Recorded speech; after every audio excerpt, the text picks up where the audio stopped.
अज्ञानिना मया दोषान् अशेषान् विहितान् हरे क्षमस्वत्वं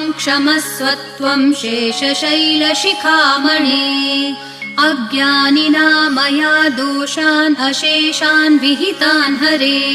क्षमस्वत्वं शेषशैलशिखामणे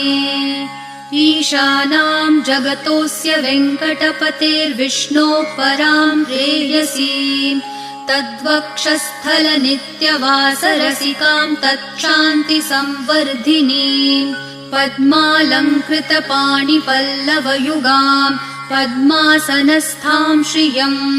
वात्सल्यादिगुणोज्ज्वलां भगवतीं वन्दे जगन्मातरम् ईशानां जगतोऽस्य वेङ्कटपतेर्विष्णोः परां प्रेयसीं तद्वक्षस्थल